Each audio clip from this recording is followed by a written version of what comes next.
Hey folks, this is Mike from Ink Dependence, and today is not a review, it's just kind of a look at a bunch of ink samples that I got recently. As you can see, there are quite a lot of them. Actually 21 of these bad boys. A couple of three complete collections, plus one extra, because it's brand new.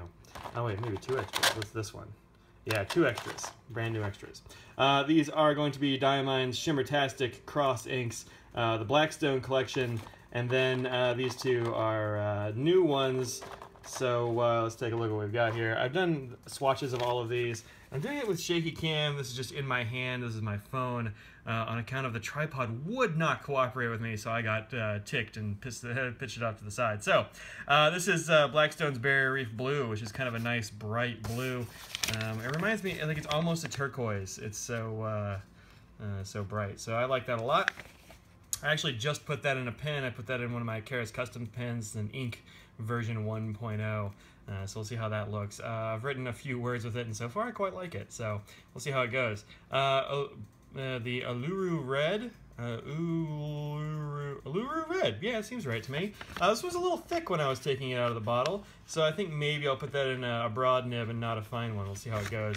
If you know anything about these inks, go ahead and let me know in a comment. I do know that they're Australian, and I know that they used to be sold as a powder that you mixed yourselves with distilled water or what have you. But that's all I got. And now they're in bottles, and the art on the bottles looks pretty nice. Mine are just samples, and they're not particularly fancy. These are provided by Anderson Pens. Thank you very much, Brian and Lisa, for sending these out, or whoever packed these. Probably Brian and Lisa, but it could have been somebody else. They have a couple of other people working there occasionally now, aside from Dave. So anyway, hey Dave, if you're looking at this. These come in 3 ml samples. You can find them there on their website. All of these. So there we go. That's red. This is the Daintree Green, which is a very cool green. I've been doing a lot of greens recently, so I'm kind of psyched about that one. Black Stump, which looks like a pretty... I'm not sure how this black is going to go. It looks like it might be kind of undersaturated, so if you like a grayish black, this might be the one for you. Sydney Harbor Blue here is cool. Let's see if I can get the sheen to show. There it is, just a little bit around where it pooled. There we go. That's good. So quite a bit of sheen on this one, so we'll see how that one looks. But I'm kind of excited about that. So I'm excited to try these. If you know anything about them, let me know. I haven't really heard anything about them. Lamy Charged Green is this one. It's one of the 2 extras. It's not a complete set. Lamy Charged Green, I actually just got the pen. One sec. And here's the pen. If you haven't seen the Charged Green Lamy Al-Star, this is what it looks like. This is a surprise in the mail from Appelboom Pens. It came a little while ago. I haven't actually inked it up yet. I'm just going to act like a Lamy Al-Star, so you don't really need to see it in action, I don't think. But I really like this Charged Green color, actually. And here in the bright light coming through my window, here at about 4:30 in North Carolina, it does look, I don't know, it looks a little bit yellow maybe on the camera, but trust me, this is a bright green. And this is actually a pretty good match to it.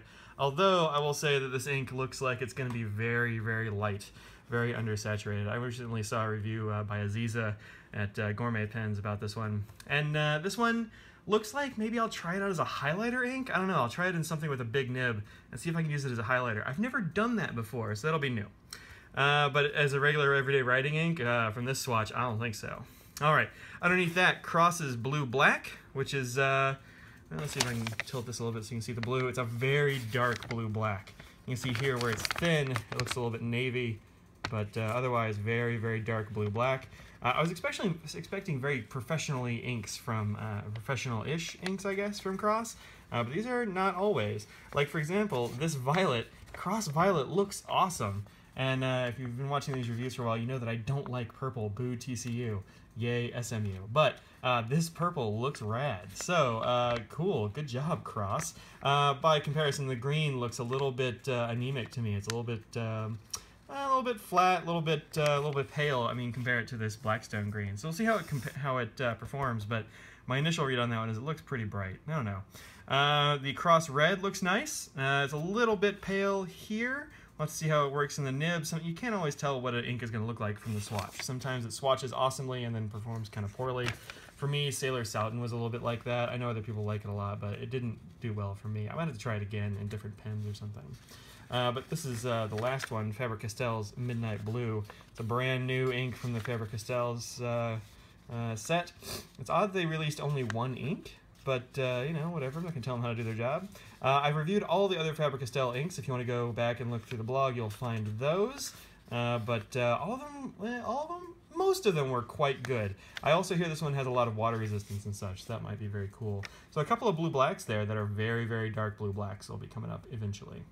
All right, so let's take a look here at the Shimmer-tastic inks. I actually wasn't going to get these because, I don't know, I was a little blown out of shimmery inks after the J. Hermans that have been coming out. But my wife has some interesting plans, the things she wants to do with this ink. So I said, hey, can you send me some samples? And Anderson Pens very kindly did, because we're good pals. So look at the shimmer in these inks. Tons of shimmer. Let me pull one or two out of the box. And you can see there at the bottom, that is shimmer that has fallen out of solution. This is silver, because it's in the night sky, which is this one right here. Let's see what else we got here. One of these, this one, there's a gold shimmer. Yep. So we got silver and gold, whereas J. Herban really just does gold, which I think is a missed opportunity.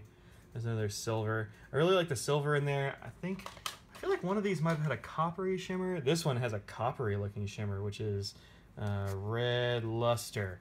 Oh yeah, it looks like a coppery shimmer. There you go. Let's shake it up a little bit. Come on. You just have to shake these inks a little bit. And in your pen, you know, you gotta kind of mix them around. I like to roll them around my fingers for a bit before I start writing, but you actually see all that shimmer suspended in there. I can catch the light just right. Yeah, there you go. So that looks cool. These inks look pretty neat to me. So I can't really tell if that's a bronze shimmer or a copper shimmer or whatever it is in there, but let's see. Give me the right sheen. It looks gold on the page. Right here, this is the red luster one we were just looking at. It looks gold, but I don't know, maybe it's actually copper. And then some of these are green.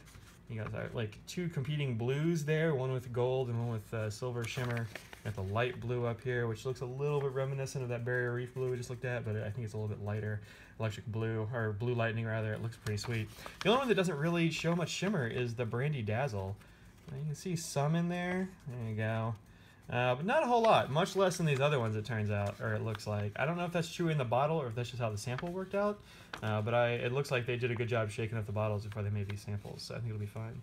Golden Sands is a really interesting one. Golden inks can be hard to do, but this one looks like it might be okay. We'll see how, if it flows, you know, kind of on the wet side, I think it'll be great. So we'll see how it goes. And then Purple Pizzazz, which has a lot of purple in it, like it's a very deep purple. And then it's got this nice gold sheen. So anyway, those are the ones that I've got coming up here soon. So 21 more inks to check out. And of course, I'm still looking at Ackermans.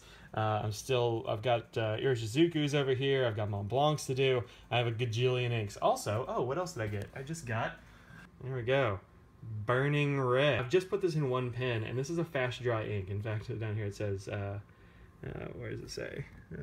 Here we go. A red for lefties that dries fast. So this is a it's a crazy label, man. If you watch Nathan's video on this ink, about 22 minutes in, he actually shows the ink. So he has a lot to say about this. But anyway, so there's that. I've only put it in one pen, as I said, but that is a Pilot Metropolitan with a fine nib, and it does do a little bit of bleedy stuff going on. I'll show you this. I actually downloaded the design for this from PenHabit. So if you're interested in having like an ink log, this might be a cool thing to do. It's like $3 for the pattern. I don't mind throwing $3 his way. It's kind of nice.